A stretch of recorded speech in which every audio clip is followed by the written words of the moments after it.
Happy Friday, everybody. I'm Chris Brown. This is your Week in Review from ClarkCountyToday.com. There's a lot to get into this week, so let's jump right to it.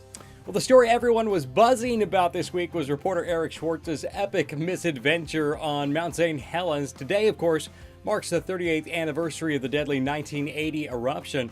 Unfortunately, Eric didn't do much research on what equipment would be prudent for such an adventure, and the climb ended up being a difficult and painful one. While he might have looked out of place wearing jeans, a t-shirt, and basketball shoes, Eric made it nonetheless, and now he wants to let would-be climbers know what they should not do if they hope to have a good time climbing the mountain. You can read his feature titled How Not to Climb Mount St. Helens at ClarkCountyToday.com and hear more about the adventure on our brand new podcast, Newsroom Window, available now. And that's where you can also hear more about my visit to the USGS Cascades Volcano Observatory open house last weekend. Hundreds of people were buzzing about the eruption in Hawaii and what it might mean for us here. Lots of interesting stuff about the incredible science that goes into monitoring a volcano and trying to determine if and especially when an eruption might occur.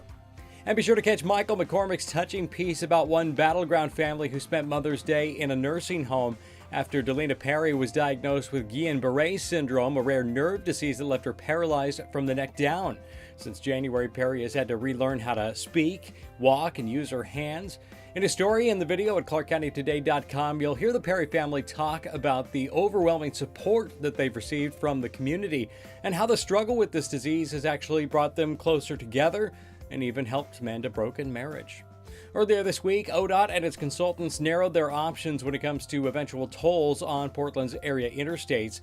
The preferred option is now paid lanes on I-5, both directions between Going Street and Multnomah Boulevard, with the option of adding a toll on the Abernathy Bridge on I-205 in Oregon City. Southwest Washington leaders expressed relief that it appears tolls right at the Columbia River are becoming less likely at this point. That meeting was the topic of Clark County Today editor Ken Vance's editorial this week. Vance, who has been consistent in his opposition to the efforts of Oregon officials to place tolls on I-5 and I-205, is disappointed in the process followed by the committee, going as far as to call it a ruse. Vance feels things have been orchestrated and manipulated by ODOT officials and consultants, and that the 25 committee members have had very little input in the decisions that have been made.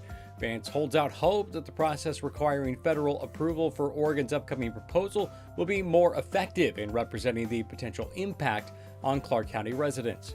Saturday is Armed Forces Day, and reporter Paul Valencia told us about the Clark County Veterans Assistance Center. Now in its 7th year, the center opened with the concept that all veterans should be welcomed, appreciated, and served. At first, it was simply a referral center to match up veterans with their earned benefits, a place for a cup of coffee. Since then, it has expanded into a one-stop shop of sorts for food, clothing, and supplies. One veteran told ClarkCountyToday.com that the center saved her life. The center helped her get housing and take advantage of the GI Bill. Living in her car prior to coming to the center, she is now a student at Clark College. Hey, if you have a story idea to share, you can reach us via email, news@ClarkCountyToday.com, or of course interact with us on Facebook, Twitter, and Instagram. And for all of us here at Clark County Today, I'm Chris Brown. Thank you for watching. We'll see you next week.